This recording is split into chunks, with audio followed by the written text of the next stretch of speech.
అయితే డాక్టర్ గారు మెయిన్ ఏంటంటే డెంటల్ హెల్త్ ఉన్న వారికి అంటే బ్రెయిన్ మీద కూడా పడే అవకాశం ఉందంటారా? నిజంగా మతి మరుపుకి కారణం అవుతుందంటారా? అవునండి. అంటే ఈ మధ్యకాలంలో కొన్ని పరిశోధనలు చేస్తున్నారు. సో ఇది అంటే ప్రతి కేస్‌లో ఎక్కడ ఈ అంటే బ్యాక్టీరియా ఎక్కడ కనిపిస్తుంది ఏంటి అని.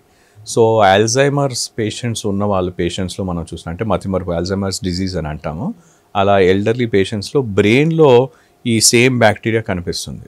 సో ఈ అల్జైమర్స్ జెనెటిక్ అని అంటారు. కానీ మళ్ళీ కూడా ఉన్న వాళ్ళలో ఇది అల్జైమర్స్ తొందరగా ట్రిగర్ అయ్యే అవకాశం ఉంటుంది.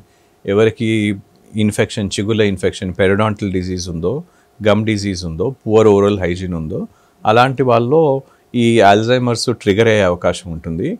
అండ్ మీరు అన్నట్టుగా అంటే మతిమరుపు కానీ, డిమెన్షియా కానీ, కాగ్నేటివ్ రెస్పాన్స్ అంటే మన బ్రెయిన్ ఎలా రెస్పాండ్ అవుతుంది అది తగ్గిపోతాయి ఇలాంటి వాళ్ళలో.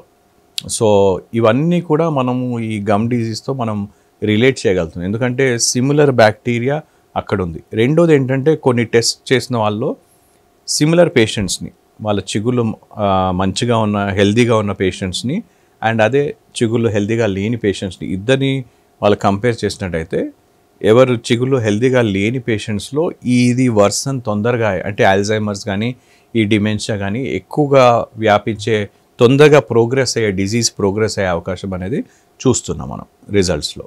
సో దాంతో మనం తెలుసుకునేది ఏంటంటే దే ఆర్ బోత్ రిలేటెడ్. అంటే దానివల్ల కూడా ఎఫెక్ట్ అవుతుంది. It is not the only reason, కానీ దానివల్ల కూడా మీకు అగ్రవేట్ అవుతుంది, ఇంకా ఎఫెక్ట్ అవుతుంది.